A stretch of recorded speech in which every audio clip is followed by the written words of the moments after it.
Hi friends, welcome back to my channel. നമുക്കിന്ന് ഈസിയും ടേസ്റ്റിയും അതേസമയം പെട്ടെന്ന് ഉണ്ടാക്കാൻ പറ്റിയ ഒരു ദോശയുടെ റെസിപ്പി ഒന്ന് നോക്കിയാലോ. നല്ല ടേസ്റ്റാണ്, നല്ല ഹെൽത്തിയാണ്. നമ്മുടെ കയ്യിലുള്ള ഇൻഗ്രീഡിയൻസ് ഒക്കെ വെച്ചിട്ട് നമ്മൾ ഉണ്ടാക്കുന്നതാണ്. അതിൻ്റെ ഒപ്പം ഈ മല്ലിയില ചട്നി നല്ല സൂപ്പർ കോമ്പിനേഷനാണ് കേട്ടോ. അതെന്തായാലും ഉണ്ടാക്കണം. ഇതിനൊപ്പം നല്ല കോമ്പിനേഷനായാലും മല്ലിയില ചട്നി ഇല്ലെങ്കിലും ഇത് തന്നെയും കഴിക്കാൻ നല്ല ടേസ്റ്റ് തന്നെയാണ്. പക്ഷേ മല്ലിയില ചട്നിയുടെ ഒപ്പം സൂപ്പർ കോമ്പിനേഷനാണ്. അപ്പോൾ അതിൻ്റെ റെസിപ്പി ഞാൻ കാണിക്കുന്നുണ്ട് കേട്ടോ. അപ്പോൾ ഞാനൊരു ബൗളെടുത്തിട്ടുണ്ട്. ആ ബൗളിലേക്ക് ഒരു ഗ്ലാസ് റവ കേട്ടോ, സാധാ വറുത്തതായാലും കുഴപ്പമില്ല, വറുക്കാത്തതായാലും കുഴപ്പമില്ല. അതിലേക്ക് ഒരു അര ഗ്ലാസ് അധികം പുളിയില്ലാത്ത തൈര് ആഡ് ചെയ്ത് കൊടുത്തിട്ടുണ്ട്. പിന്നെ സവാള, ക്യാരറ്റ്, സവാള നന്നായി കുത്തി എരിയണം കേട്ടോ. പിന്നെ പച്ചമുളക് എരിവിന്, പിന്നെ ഒരേ ഒരു തക്കാളി കേട്ടോ, അധികം വലിപ്പമില്ലാത്ത ഒരു തക്കാളി, സവാള നന്നായി കുത്തി എരിയണം. ഇതെല്ലാം കൂടി നമ്മുടെ റവയിലേക്ക് ആഡ് ചെയ്ത് കൊടുക്കാം കേട്ടോ. ക്യാരറ്റ് പിന്നെ ഞാൻ മറ്റേ ഗ്രേറ്ററിൽ അത് ഗ്രേറ്റ് ചെയ്ത് എടുത്തതാണ്. പിന്നെ പച്ചമുളക് ചെറുതായിട്ട് നുറുക്കിയിട്ടുള്ളത്. നമ്മളിത് ദോശയായിട്ട് ഉണ്ടാക്കുമ്പോൾ നമ്മൾ ഉണ്ടാക്കാൻ എളുപ്പത്തിനായിട്ട് ഞാൻ നന്നായി ചെറുതാക്കി അരിയാൻ പറയണത്. അപ്പോൾ സവാളയ്ക്ക് ഇത്തിരി വലുപ്പത്തിൽ നമുക്ക് പരത്തുമ്പോൾ അത് ഭയങ്കര ഒരു ബുദ്ധിമുട്ടായിരിക്കും. അതിനാണ് ഞാൻ ചെറുതാക്കി അരിയാൻ പറഞ്ഞേട്ടാ. എന്നിട്ട് നന്നായി ഒന്ന് മിക്സ് ചെയ്ത് കൊടുക്കാം. പിന്നെ ഇതിലേക്ക് വെള്ളം, ഞാനിപ്പോൾ ഒരു ഗ്ലാസ് വെള്ളമാണ് ഒഴിച്ചു കൊടുത്തത്. നമ്മൾ എടുക്കുന്ന റവയുടെ ഇതനുസരിച്ച് മാറ്റം വരും കേട്ടോ വെള്ളത്തിൻ്റെ അളവ്. ഇപ്പോൾ ചിലപ്പോൾ വലിയ തരികളാവും നമ്മുടെ അടുത്തുള്ള, അപ്പോൾ അത് നമുക്കറിയില്ല. ഞാനിത് ചെറിയ തരിയുള്ള റവയാണ് എടുത്തിട്ടുള്ളത്. ഏതായാലും കുഴപ്പമില്ല കേട്ടോ. എന്നിട്ട് വെള്ളം ഒഴിച്ചിടും. വെള്ളം പിന്നെ നമുക്ക് ഒഴിച്ച് ആദ്യം തന്നെ കുറേ ഒഴിക്കണ്ട. എന്നിട്ട് നന്നായി ഒന്ന് മിക്സ് ചെയ്യണം കേട്ടോ. നന്നായി മിക്സ് ചെയ്യുന്നതിന് ശേഷം ഇതൊരു അരമണിക്കൂറെങ്കിലും വെക്കാൻ അത്രയും നന്നായി. അപ്പോൾ ഇതൊന്ന് അവിടെ അടച്ച് കുറച്ച് നേരം നന്നായി മിക്സ് ചെയ്തതിന് ശേഷം അടച്ച് അവിടെ ഇരിക്കട്ടെ. അപ്പോൾ ഇതിലേക്ക് ഉള്ള നമ്മുടെ മല്ലിയില ചട്നി ഉണ്ടല്ലോ, അത് ഉണ്ടാക്കാം അപ്പോഴേക്കും നമുക്ക്.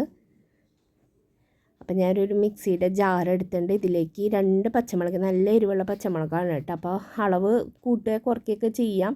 പിന്നെ ഇതിൽ ഒരു ചെറിയൊരു പീസ് ഇഞ്ചി എടുക്കേണ്ട. ആ ഇഞ്ചി ഒന്ന് കട്ട് ചെയ്ത് അരയാൻ വേണ്ടിയിട്ടാണ്. ഭയങ്കരമായിട്ട് അരയ്ക്കേണ്ട ആവശ്യമൊന്നുമില്ലല്ലോ, മല്ലിയിലയാണ് ആഡ് ചെയ്യുന്നത്. അപ്പോൾ ഇഞ്ചി പെട്ടെന്ന് അരയില്ല. അപ്പോൾ ഞാൻ പീസായിട്ട് കട്ട് ചെയ്തതാണ്. പിന്നെ മല്ലിയില എന്തോരം വേണമെങ്കിൽ എടുക്കാം, നമ്മുടെ ഇഷ്ടം അനുസരിച്ച് എടുക്കാം. ഞാനിപ്പോൾ എൻ്റെ ഒരു കൈപ്പിടി കൊണ്ട് എടുത്തിട്ട് മല്ലിയില അല്ലെങ്കിൽ പുതിന ആയാലും ഈ രീതിയിൽ നമുക്ക് ചെയ്യാം. നല്ല ടേസ്റ്റ് തന്നെയാണ്. പിന്നെ അതിലേക്ക് ഒരു 1/2 ടീസ്പൂൺ ഉപ്പും പിന്നെ ഇത്തിരി പുളിയുള്ള തൈര് എടുക്കട്ടെ. നമ്മുടെ ദോശയ്ക്ക് പുളിയില്ലാത്ത തൈരും ചട്നിക്ക് നല്ല പുളിയുള്ള തൈര് എടുത്താൽ അത്രയും നന്നായി കേട്ടോ. അപ്പോൾ അതും ഒഴിച്ച് കൊടുത്തിട്ട് നന്നായി ഒന്ന് അരച്ചെടുത്തിട്ടുണ്ട്. നന്നായിട്ട് അരച്ചെടുക്കുക. ഇഞ്ചിയൊക്കെ നന്നായിട്ട് അരയണം കേട്ടോ. പിന്നെ ഇത് അരച്ചതിന് ശേഷം അതിൻ്റെ ഉപ്പൊന്ന് നോക്കാം.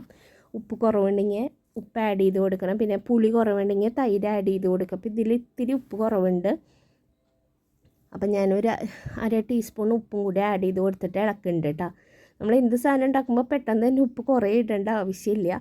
എന്നിട്ട് പുളി കുറവുണ്ടെങ്കിൽ തൈര് ആഡ് ചെയ്ത് കൊടുക്കുക കേട്ടോ. എന്നിട്ട് അത് അവിടെ സൈഡിൽ ഇരിക്കട്ടെ. ഇനി നമുക്ക് ദോശ മാവൊന്ന് നോക്കാം. നമ്മുടെ